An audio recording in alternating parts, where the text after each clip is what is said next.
Que Deus abençoe a sua vida. Nós já estamos iniciando um novo mês. Eu quero começar esse mês chamando a sua atenção para um tema muito polêmico ainda nos nossos dias. Mesmo com tantas informações à nossa disposição, você acha correto o pagamento do dízimo, a devolução do dízimo? Sim ou não? Eu quero que você se inscreva, compartilhe e já deixe aqui nos comentários a sua opinião. Eu vou soltar agora um vídeo falando sobre esse tema muito polêmico ainda nos nossos dias, o dízimo. O que você acha sobre isso? A questão do dízimo emerge como um tema de debate profundo e multifacetado. À luz da sabedoria antiga e dos ensinamentos bíblicos, somos convidados a explorar as raízes e a relevância do dízimo na contemporaneidade, questionando sua aplicabilidade e o espírito que o motiva. Neste momento, peço que você assista o vídeo prestando muita atenção em cada parte dele, em sua totalidade, pedindo direção e ouvindo o que o Espírito hoje diz às igrejas. Fui incomodado por Deus para criar este vídeo e acabar de vez com tudo o que estou vendo ao longo desses anos de ministério. A intenção não é colocar dúvidas em ninguém, e sim abrir os olhos para algo que está acontecendo que vai muito além da compreensão humana. O dízimo, conforme descrito nas Escrituras, representa a doação de 10% dos rendimentos de uma pessoa, seja em forma de colheitas, frutos ou mesmo do gado. Esta prática era fundamental para o sustento dos levitas, que serviam no templo e não possuíam terras próprias para cultivo ou criação de animais, dos sacerdotes, que desempenhavam funções religiosas cruciais em Israel. E também para o auxílio dos pobres, viúvas, órfãos e estrangeiros, promovendo assim uma sociedade mais justa e equitativa. Levítico 27, versos 30 ao 32. E todos os dízimos da terra, seja dos cereais da terra, seja dos frutos das árvores, são do Senhor. Santos são ao Senhor. Se alguém quiser resgatar alguma das suas dízimas, acrescentará a sua quinta parte sobre ela. E quanto ao dízimo do gado ou do rebanho, tudo o que passar debaixo da vara, o 10º será santo ao Senhor. Este trecho enfatiza que o dízimo não é meramente um ato de doação humana, mas uma expressão de santidade e dedicação a Deus. A prática do dízimo tinha múltiplos propósitos no contexto israelita. Sustento dos levitas e sacerdotes. Números 18, versos 21 ao 24, especifica que os levitas receberiam os dízimos em Israel como herança em troca do trabalho que realizavam no tabernáculo do Senhor. Este arranjo permitia que aqueles dedicados ao serviço religioso e espiritual pudessem se concentrar em suas funções sem preocupações materiais. Provisão para os necessitados.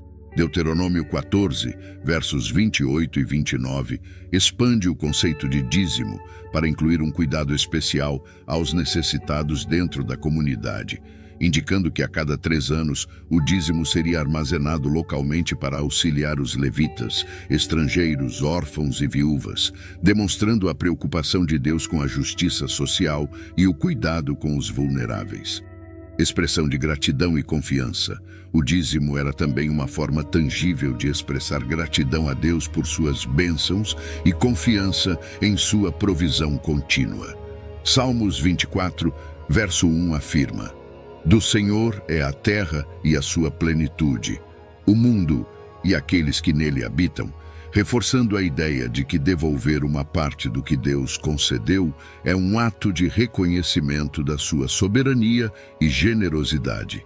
Havia também o dízimo do festival que vemos em Deuteronômio 14, versos 22 ao 26, no qual 10% do rendimento da produção e os primogênitos dos animais eram levados para o que eventualmente seria Jerusalém, para o que era basicamente uma grande festa de adoração nacional. E, finalmente, havia o dízimo dos pobres que vimos anteriormente em Deuteronômio 14, versos 28 e 29, do qual a cada 3º e 6º ano, 10% da produção do ano seria tomado e armazenado na cidade. Seria usado para os levitas, para estrangeiros, órfãos e viúvas. No total, ao longo de 7 anos, os israelitas dariam aproximadamente 23% em dízimos para apoiar a nação de Israel, celebrar o Senhor e prover para os pobres. Esse tipo de dízimo é significativamente diferente do que vemos hoje. Por quê? Deixe-me simplificar desta forma. Após a morte, ressurreição e ascensão de Cristo, a lei de Moisés não estava mais em vigor. Assim, passamos da lei de Moisés para a lei de Cristo, ou como é mais comumente conhecido hoje, a era da Igreja. Então, como deve ser a devolução para você e para mim? Bem, pela graça de Deus, Ele nos deu essa resposta em 2 Coríntios, nos capítulos 8 e 9. Simplificando, dar é um ato de adoração, e como toda adoração, é motivado por um transbordamento de gratidão a Deus por quem Ele é e o que Ele fez. 2 Coríntios 9, versos 12 e 13 diz: porque a administração deste serviço não só supre as necessidades dos santos, mas também transborda em muitas ações de graças a Deus. Por causa da prova dada por este ministério, eles glorificarão a Deus pela obediência à confissão do Evangelho de Cristo e pela liberalidade da contribuição para eles e para todos. Então, se é um ato de adoração, quanto devo dar? 2 Coríntios 9, versos 6 e 7 diz isso, mas digo isto: aquele que semeia pouco, pouco também ceifará, e aquele que semeia com fartura também ceifará. Cada um contribua segundo propôs no seu coração, não com pesar ou por obrigação, pois Deus ama ao que dá com alegria. Aqui está a beleza disso. Você escolhe. Aqui vou deixar um adendo. Não estou falando para você não ajudar na comunidade que você frequenta. Pelo contrário, ajude. Você consome energia, água, espaço, tempo. Só estou aqui mostrando para você que a sua contribuição não é imposta, e sim amorosa. Dê com amor, faça com amor. Se seu coração pesar por você ajudar, não contribua. Se for doar por obrigação, não o faça. Deus não quer que você faça por obrigação. Deus não quer seu dinheiro, Deus quer o seu coração. Abra sua Bíblia e leia todo o 2 Coríntios, capítulos 8 e 9. Depois, após cuidadosa consideração, reflita sobre a graça que Deus lhe deu através do dom do seu Filho e decida quanto você quer devolver ao Senhor por tudo o que Ele lhe deu. E faça isso a partir do transbordamento de amor que você tem por Cristo. Eu não estou aqui indo contra o que você acredita, mas se você acredita na palavra de Deus, aqui está ela. Cada linha e cada parágrafo das Escrituras estou destrinchando para você e orando para que cada pessoa seja tocada por esse ensinamento. Vocês sabiam que tudo o que é ensinado pela igreja hoje sobre o dízimo é antibíblico? Quero dizer isso novamente. Tudo o que é ensinado pela igreja hoje sobre o dízimo é antibíblico. Deixe-me começar com o conteúdo do dízimo. Há 16 textos na palavra de Deus que definem o conteúdo do dízimo e em cada passagem, o dízimo pode ser apenas alimento produzido na terra santa de Deus. Se você morasse fora da terra de Israel, não era obrigado a dar o dízimo. Se você não fosse um agricultor, não era obrigado a dar o dízimo. Se fosse um pescador, não tinha que dar dízimo de peixes. Peixes não eram aceitos como parte de um dízimo. Se fosse um comerciante, não tinha que dar o dízimo. Se fosse um ferreiro, não tinha que dar o dízimo. E se fosse um carpinteiro, como Jesus, não tinha que dar o dízimo. A maioria dos discípulos de Jesus não tinha que dar o dízimo. E o próprio Jesus não pagava o dízimo, porque o dízimo só podia ser alimento de a terra santa de Deus. Agora, muitas pessoas tentam argumentar que a razão pela qual o alimento é necessário é porque o dinheiro não era usado. Isso está incorreto. A palavra dinheiro é usada 32 vezes apenas no livro de Gênesis. Se você pegar uma concordância de Strong e apenas procurar a palavra dinheiro, verá que ela é listada centenas de vezes no Antigo Testamento. Você também tem a palavra ciclo, que também é listada muitas vezes no Antigo Testamento, incluindo o Pentateuco, 32 vezes de fato no Pentateuco. Então, a ideia de que as pessoas tinham um sistema de troca e não usavam dinheiro está incorreta. Agora, algumas pessoas tentam argumentar que Abraão deu o dízimo de sua renda e Abraão é o pai da fé. E, portanto, nós que também somos da fé, deveríamos dar o dízimo como Abraão. Isso está incorreto. Abraão nunca deu o dízimo de sua renda. Ele deu o dízimo uma vez dos despojos de guerra, e os outros 90% foram para os reis de Sodoma e Gomorra. Tentar usar Abraão como exemplo de alguém que deu o dízimo de sua renda não é um bom exemplo.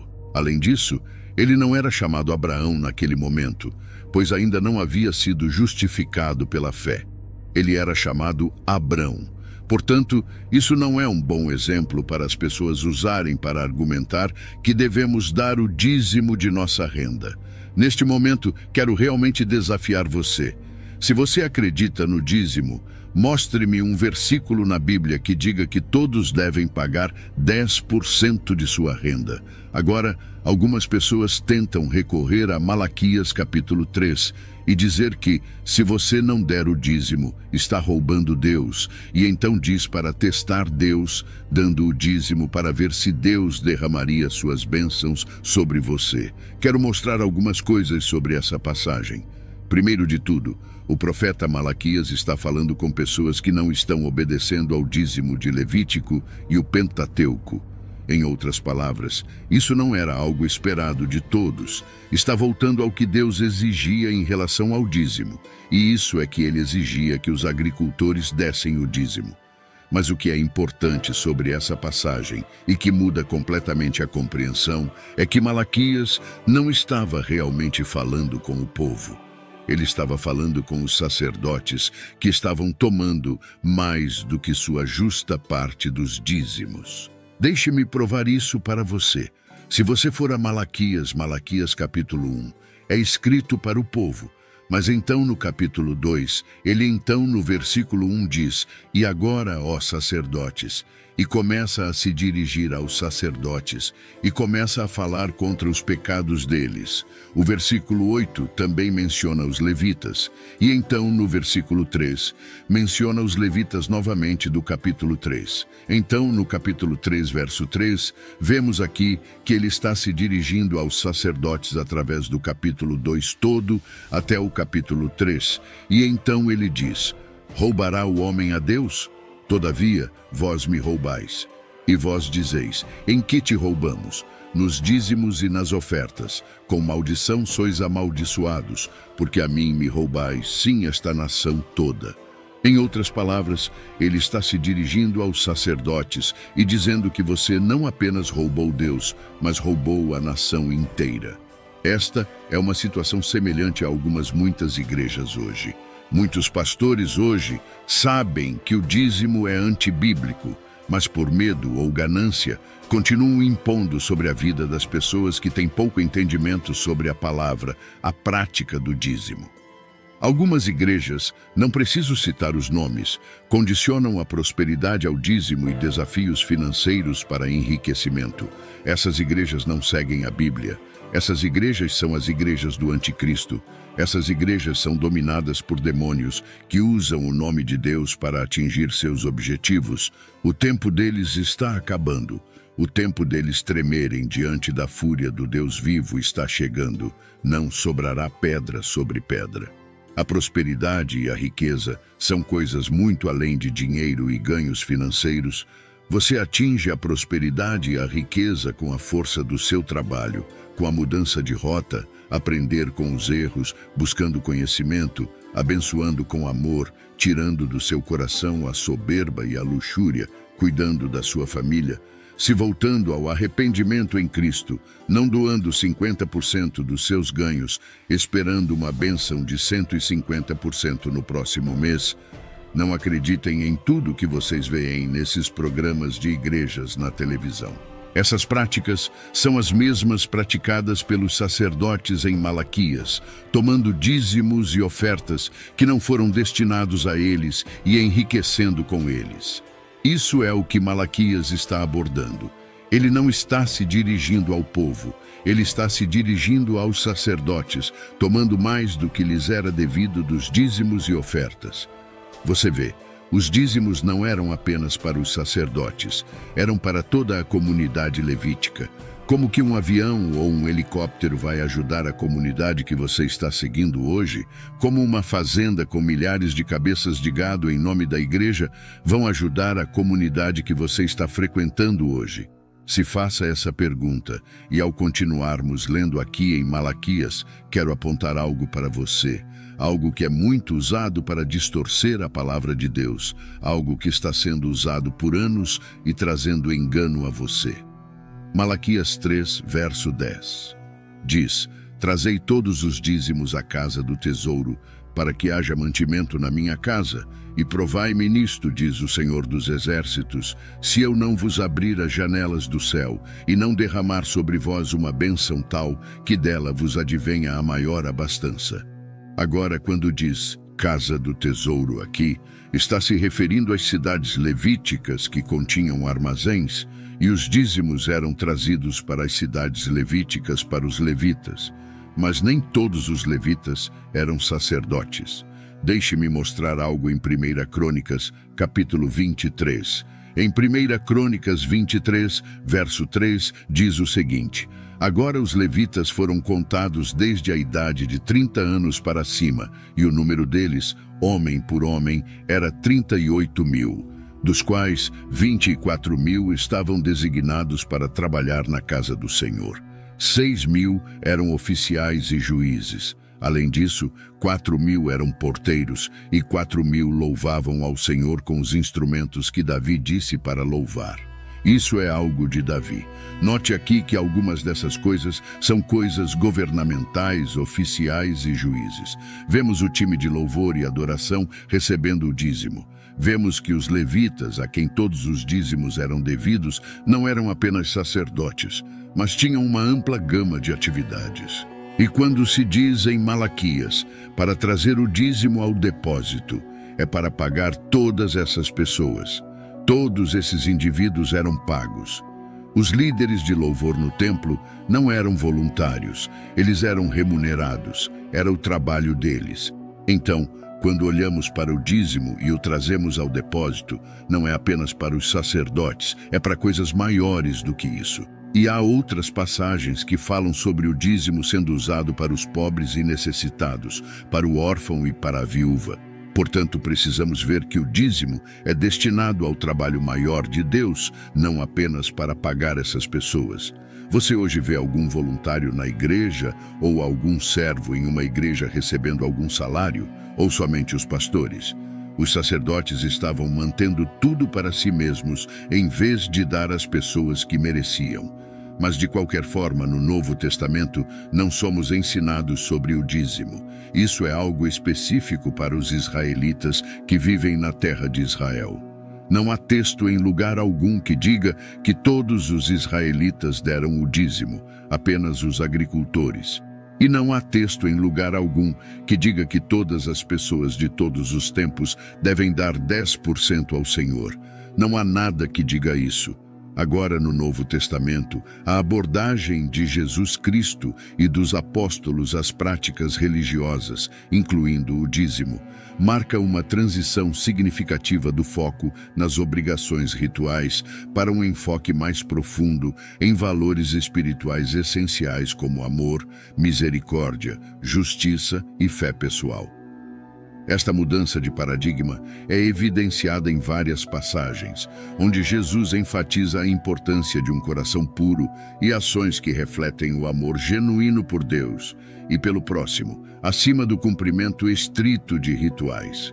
Jesus e a crítica às práticas religiosas superficiais. Mateus 23, verso 23. Ai de vós, escribas e fariseus, hipócritas! Pois que dais o dízimo da hortelã e do endro e do cominho, e desprezais os preceitos mais importantes da lei, a justiça, a misericórdia e a fé. Devíeis, porém, fazer estas coisas e não deixar as outras.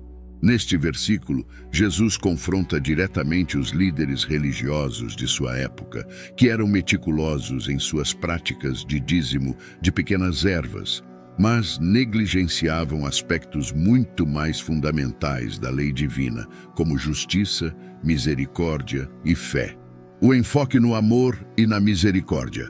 Mateus 22, versos 37 ao 40. Jesus disse-lhe: amarás o Senhor teu Deus de todo o teu coração, de toda a tua alma e de todo o teu entendimento. Este é o primeiro e grande mandamento, e o segundo semelhante a este é: amarás o teu próximo como a ti mesmo. Destes dois mandamentos dependem toda a lei e os profetas. Jesus resume toda a lei e os profetas em dois mandamentos centrados no amor, indicando que a verdadeira obediência a Deus transcende as práticas rituais e se fundamenta no amor genuíno. A fé pessoal. Acima das obrigações rituais. Gálatas 2, verso 16. Sabendo que o homem não é justificado pelas obras da lei, mas pela fé em Jesus Cristo também temos crido em Jesus Cristo, para sermos justificados pela fé em Cristo e não pelas obras da lei, pois pelas obras da lei nenhuma carne será justificada. Paulo, um dos apóstolos, reforça que a justificação diante de Deus vem pela fé em Cristo, não pela aderência a um conjunto de práticas rituais. Esse ensinamento destaca a mudança do paradigma legalista do Antigo Testamento para uma relação baseada na fé e graça no Novo Testamento. A generosidade voluntária como expressão de fé. 2 Coríntios 9, verso 7.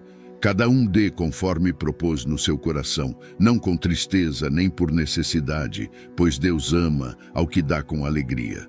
Paulo encoraja a generosidade voluntária, enfatizando que o ato de dar deve ser motivado por alegria e generosidade do coração, não por obrigação ou expectativa de recompensa. O Novo Testamento, portanto, redefine a prática da religiosidade, movendo-se de um cumprimento estrito de rituais, incluindo o dízimo, para uma fé vivida através do amor, da misericórdia, da justiça e da generosidade voluntária. A crítica de Jesus aos líderes religiosos de sua época e os ensinamentos dos apóstolos apontam para uma espiritualidade que valoriza a condição do coração e a genuína expressão de fé acima das formalidades rituais. Pessoas já vieram até mim falando que se não devolver o dízimo, Deus iria amaldiçoar a vida delas. Eu repreendo e oro para que o entendimento venha sobre cada vida. Deus não irá te amaldiçoar. Embora muitas igrejas modernas defendam o dízimo como uma prática bíblica, é crucial reconhecer que o Novo Testamento enfatiza a importância da generosidade voluntária, que vai além de uma porcentagem fixa. A ênfase deve estar no coração do doador e na disposição de contribuir para as necessidades da comunidade e dos necessitados de maneira amorosa e generosa. As igrejas são desafiadas a ensinar sobre generosidade de uma forma que honre os princípios do Novo Testamento, incentivando os fiéis a dar de acordo com suas capacidades e alegria no coração, ao invés de se apegar estritamente a uma norma percentual. Isso inclui promover uma cultura de doação que valorize cada contribuição, grande ou pequena, reconhecendo que a verdadeira generosidade é medida pela atitude do coração e não apenas pela quantia doada. Uma pergunta que eu faço: é isso que vemos hoje? O dízimo, como praticado nas igrejas modernas, pode ser uma expressão significativa de fé e compromisso com a comunidade de fé.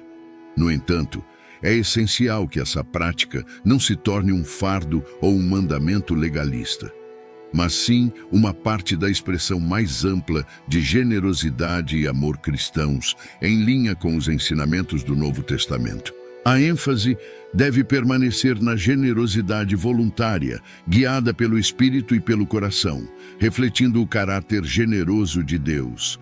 O contexto em que o dízimo foi instituído no Antigo Testamento difere significativamente do contexto das igrejas modernas. O sistema de dízimo descrito em livros como Levítico e Números fazia parte de um conjunto mais amplo de leis cerimoniais, civis e morais que regiam a nação de Israel em um contexto teocrático. O Novo Testamento introduz um novo paradigma para a prática da fé, enfatizando a importância do coração e da intenção nas ações de um indivíduo, incluindo a generosidade e as doações. Podemos explorar diversos aspectos dos ensinamentos bíblicos, particularmente do Novo Testamento, que destacam princípios de generosidade, liberdade na doação. Vou repetir, liberdade na doação e a essência da nova aliança em Cristo. Estes argumentos destacam como as práticas de doação devem refletir o coração e a fé do indivíduo, mais do que a aderência a uma obrigação específica. Princípio da nova aliança. Hebreus 8, verso 13. Naquilo que diz nova aliança, envelheceu a primeira. Ora, o que foi tornado velho e se envelhece está prestes a desaparecer.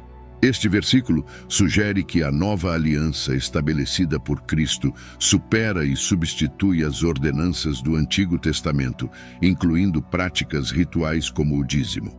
A ênfase na nova aliança é na relação interior e espiritual com Deus, em vez de conformidade externa a regras específicas. Generosidade, motivada pelo amor. Gálatas 5, versos 13 e 14. Porque vós, irmãos, fostes chamados à liberdade. Somente não useis da liberdade para dar ocasião à carne, mas servi-vos uns aos outros pelo amor. Pois toda a lei se cumpre numa só palavra. Nesta, amarás o teu próximo como a ti mesmo. A liberdade cristã é caracterizada pelo serviço amoroso e pela generosidade, não pela observância obrigatória de práticas rituais, incluindo o dízimo. Doação como fruto do Espírito, 2 Coríntios 9, verso 7. Cada um dê conforme determinou em seu coração, não com pesar ou por obrigação, pois Deus ama a quem dá com alegria. Este versículo enfatiza que a doação deve ser um ato voluntário e alegre, um reflexo do fruto do Espírito em nossa vida, e não uma obrigação imposta. A verdadeira adoração. João 4, verso 24. Deus é Espírito, e importa que os que o adorem em espírito e em verdade. A verdadeira adoração, conforme Jesus explica à mulher samaritana, transcende práticas específicas e locais de culto, focando na adoração em espírito e em verdade. Isso implica uma relação pessoal e íntima com Deus, que não é baseada em rituais externos, mas na sinceridade do coração. O exemplo da igreja primitiva, Atos 4, versos 32 ao 35. E da multidão dos que creram era um o coração e a alma. E ninguém dizia que alguma das coisas que possuía era sua própria, mas tinham tudo em comum. Repartiam a cada um conforme a necessidade. A prática da igreja primitiva era de partilha voluntária e apoio mútuo, demonstrando que a ênfase estava na generosidade e no cuidado pelos necessitados, não na adesão a um mandamento específico de dar uma 10ª parte. Estes argumentos ilustram que a ênfase do Novo Testamento na generosidade, na adoração em espírito e verdade e na nova aliança em Cristo sugere uma abordagem à doação que é motivada pelo amor, pela liberdade em Cristo e pelo desejo de servir aos outros. A prática do dízimo obrigatório, como entendida no contexto do Antigo Testamento, não se alinha diretamente com esses princípios do Novo Testamento, que valorizam a liberdade e a intenção do coração acima da conformidade com obrigações específicas. João 3, verso 16 diz: Porque Deus amou o mundo de tal maneira que deu seu único Filho, para que todo aquele que nele crer não morra, mas tenha a vida eterna. Lendo esta passagem, podemos ver o tamanho do amor de Deus por nós. Você acha mesmo que Ele está preocupado com os 10% que você não deu na igreja esse mês? Ou está preocupado com o abraço que você não deu no seu filho hoje, com a falta de amor que você tem com sua família, com a traição que você cometeu ontem, com o vídeo que você não deveria estar assistindo de madrugada, com as palavras de maldição que você proferiu contra as pessoas que você diz amar? Nosso Deus é magnífico. Deus não é homem para que minta. Deus é Deus, Ele é o grande eu sou, Ele é infinito, Ele é dono do ouro e da prata, Ele já estava aqui antes de tudo, tudo é feito por intermédio dEle e para Ele, Ele é o Criador de tudo. À medida que essa jornada se conclui, somos convidados a refletir sobre a natureza de nossas próprias práticas de doação. Será que elas emergem de um desejo autêntico de participar na obra de Deus no mundo, de apoiar nossa comunidade de fé e de ajudar os necessitados? Ou estamos meramente seguindo rituais sem refletir sobre o seu significado mais profundo? Hoje, quero lhe fazer um convite que está além do dízimo, o convite à salvação em Cristo Jesus.